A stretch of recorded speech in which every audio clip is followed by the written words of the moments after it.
So I just did a video on Insane Clown Posse talking about the Vince McMahon scandal.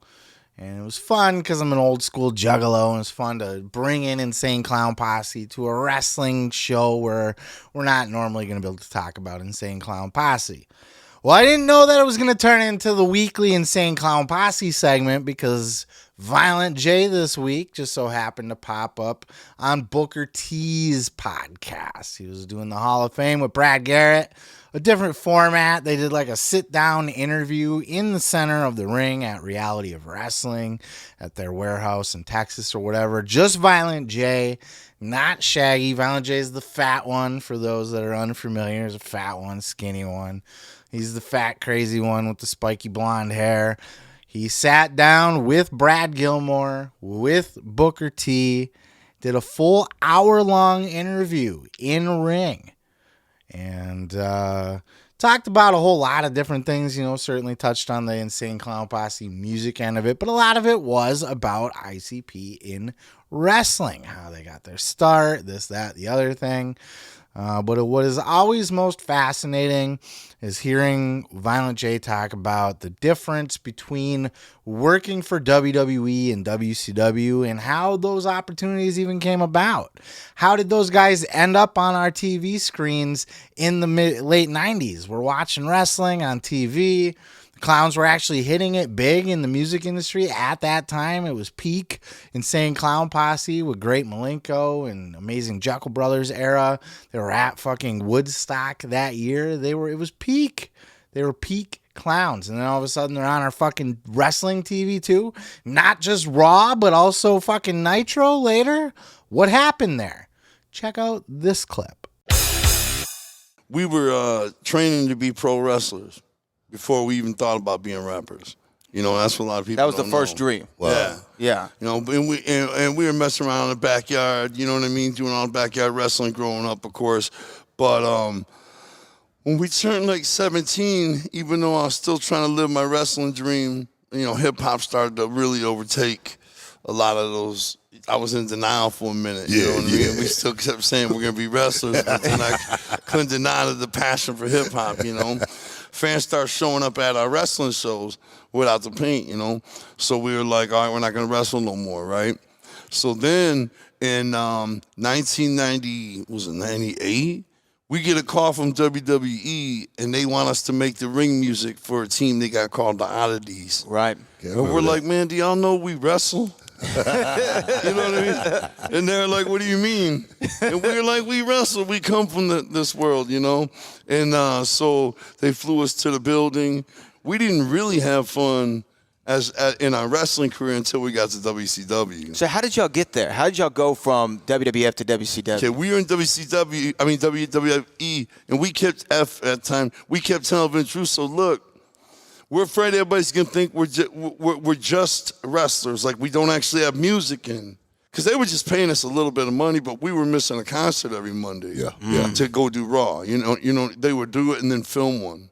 So we do Monday and Tuesday every other week, and we'd have to miss the shows, So we were like, look, after a couple months, we were like, we ain't really doing this for the money, The exposure is great, but most people are thinking we're just a wrestling tag team. Can you run this commercial on Raw where it's like Insane Clown Posse available at all Tower Records or whatever it was, And so Vince Russo's like, I got you. I asked him. They said, okay. So week after week after week, he kept saying they were going to air the commercial, saying that they never did, So we went to somewhere and the night before, I remember I got a Stone Cold Stunner, and I thought that was awesome. You know what I'm saying? As you should. You know what I'm saying? And the next night, it was the filming, and they had Luna beating us up, And so we called our manager at the time, Alex, and we were like, yo, did they air the commercial last night? He was like, they didn't. And that was like the last thing, Wow. So even though we were paying it up, and I know this is the biggest wrong thing to do in wrestling, we were paying it up. They already gave us what we were doing that night, and we dipped out the door, man. Hey, man, We dipped out the door and left. I got a rule. When you're 99%, you might keep your mouth shut. But when you're 100%, you're going to speak up 100% of the time, and you might just walk out. Yeah. That's just part of it. No, I get just it. like, man, in the area, he told us last night it'd be, And the thing is, when we were at WCW, Because we just called WCW there, like, come on, you know what I mean? So y'all just picked up the phone and were like, And "Hey, Bischoff." we end up being there when Vince Russo came over there. Wow. You know what I'm saying? Wow. If you're a juggalo, you've heard that story a million times. But I think, for the purposes of wrestling fans here, just casually watching, learning about how the clowns actually ended up on our TV and that they actually started in the independent wrestling scene before they became rappers, which, they didn't, it's not like they were huge indie stars. And at that time, the indies were not the indies that they are today. They're literally just getting their feet wet, a step up from the backyard scene. But they were definitely indie wrestlers. Here's a picture of Violent J that I was able to dig up of him in his backyard wrestling days, or his early indie wrestling days, I should say. And it was just, wrestling. And, rapping just kind of became bigger. I was just, they had two paths to pursue, and rapping just happened to work out for them first. But they came back to wrestling, and they had to do the wrestling still, and they were able to do it at the highest level. For them to get into WWE and to be able to do what they did with the oddities. I mean, just think about Insane Clown Posse rapping the entrance theme in Madison Square Garden. Technically speaking, they could say that they rapped in Madison Square Garden. They performed in Madison Square Garden, and they did. They legit did. That oddity song, a complete banger, Keep that on your any kind of playlist, worth playing. There's actually an alternate version of that. They did like a re-record for one of their other CDs that was not it was like a different song. Similar, they just changed up some of the lyrics a little bit to kind of make it not the Oddities theme song. And it was weird, the dynamic, how they got to a point where they felt like they were kind of being taken advantage of in WWE. And they just, all they wanted was that ad to play to show that they were the rapper guys too. And WWE wouldn't do it. At least this is from Violent J, And I can imagine on the WWE side, they probably don't even know, especially Vince or, Vince Russo. Jay was saying that he was making a lot of his pitches too. Probably didn't even know, who the fuck is this guy that I'm talking to? No, you're literally just the guy. You're essentially the, like the guys that rapped the Nation of Domination down to the ring, the fucking, what was it, Wolfie D and fucking some other schlub. Those guys, they were PG-13. They were a tag team, but they were essentially just the rapper guys for Nation of Domination. That was the, they weren't anything special. You'd take a bump or two, that sort of thing, but So they made the jump over to WCW. And in WCW, they were valued and they were treated as a part of the show. They were respected in the locker room, even. Booker T and Jay talked a lot about that. Just, how the wrestlers perceived the clowns in the locker room and how the clowns, were utilized better in WCW. Booker T seemingly always had respect. It was fun. Jay told a story. Booker told a story about his time at the Gathering. He wrestled a match at the Gathering, and I actually wrote about it. Cheap plug. In my book, The Gathering, A Bold Journey into the Belly of the Juggalo Underworld, I actually write about this because I was at that gathering, and that was in the book where I write about being on mushrooms or acid, I believe, actually. Tripping balls, watching Booker T wrestle with Tracy Smothers and not being sure if it was real or not. It was it's a fun little section of the book that's on Audible. If you prefer the audio version, which is definitely better, but if you're a hard copy guy, there's also books, paperback and hardcover on Amazon. Cheap plugs out of the way. And Booker T at the Gathering, certainly an interesting story in itself. Though they didn't really get into, I didn't leave it out by not showing a clip of that or whatever. Booker T just kind of mentions that he was there and that he had a good time, was treated well. So, and that's a reputation that the clowns do have too in the industry, as far as when wrestlers do go play the Gathering or JCW or whatever they're doing, they're always paid really well. They're always treated like kings. things. So they're not don't have a reputation for stiffing anybody or being, shady in that regard. Just two decent clowny motherfuckers to work with. And it just blows my mind that. And they talked about this too. When I came up in high school and shit as an ICP fan, they were the most hated band in the world.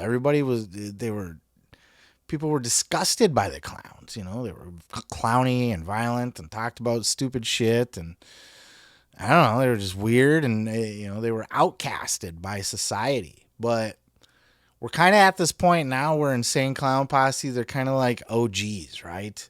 And they're respected as like, I don't know if veterans are the right word, but they're just kind of, they're goaded in, right? They're kind of legacy, and now they get the respect that they never got in the past. They're appreciated by people, and they're recognized as a part of pop culture, and they definitely were at that time, and they definitely had an impact on the pro wrestling business as well. Not an impact that they did anything groundbreaking or anything like that, but they were in every major promotion. They showed up, they did a little bit in TNA, they did a little bit in ECW. They made their rounds, and now even today, Violent J is popping up in NWA. He's the manager for some kind of clowny tag team that they got going on down there, and Billy Corgan's promotion. He's been working in GCW, and he just got the invite on that interview by Booker T to pop into Reality of Wrestling. And Jay said, just fucking call me. I'll be there. So, and Brad Gilmore even kind of, on the topic of the clowns finally being kind of welcomed back into society and finally getting the flowers that they deserved. Going back, he made reference to ICP being interviewed by Corey Graves for After the Bell, that podcast. Corey Graves admitted in that, he's like, I was a huge juggalo growing up, and I'm kind of marking out here talking to Insane Clown Posse. And it's just weird for me to hear that, because I hear it from other people too, not just in the wrestling business. They get that respect finally. And with them getting those flowers and getting them from people in the wrestling business, Gilmore even speculated, is it possible that we ever see, the clowns involved in anything in wrestling, on a bigger stage ever again, make an appearance, that kind of thing. Of course, the comments were all of a sudden, ICP to the Hall of Fame. Yeah, it's not going to happen, but they were around, man. They had their cup of coffee in all of the great promotions, and, pro wrestling is absolutely a part of Insane Clown Posse. So it's fun to share that here with you guys, that connection between ICP, the clowns, and wrestling, and how we got there, why it was ever a thing, and why it's still kind of a thing to this day, why Jay's still out there doing it. Because wrestling is in these, they are, and trust me, growing up as a juggalo, hearing them talk, the way they reference things in their music, the fact that when they pick people on their record label, Psychopathic Records, they had people on their undercard, so to speak, their lower people below them, their opening acts. They give them gimmicks, and they admit that they stole that straight from pro wrestling. These are wrestling nerds. These are big, sweaty wrestling markety mark nerds just like us that just so happen to become super famous rappers. So super cool. And I hope to see more of the clowns involved in wrestling. If not, and just even on the indie level, it appears Jay's making his rounds at the very least, and I hope that continues. Juggalos. I fucking hate them. I say all this with a grain of salt because for a good part of my own life, I proudly identified as a juggalo. You should come to the gathering with me. Nah, man, I'm not in all that whoop whoop shit anymore. I'll pay for your ticket. I got fired today. Get the fuck out! Still got room for me? Spike, slow the fuck down! Cops! Fuck your sleep! Fuck your sleep! Fuck your sleep! The savages started closing in with their tiki torches and war paint. Shit! Run! You guys got a dead body here already? Even the aliens were throwing shade. It was pure panic and intense horror. There was a guy I saw got chopped in half. I had nothing left to go back to. You alive? Yep. The Gathering. A bold journey into the belly of the Juggalo underworld. Let me tell you something, brother. You can check out full episodes each and every Sunday right here on this channel, dude. Don't forget to like, don't forget to subscribe, and don't forget to take your vitamins and say your prayers, brother.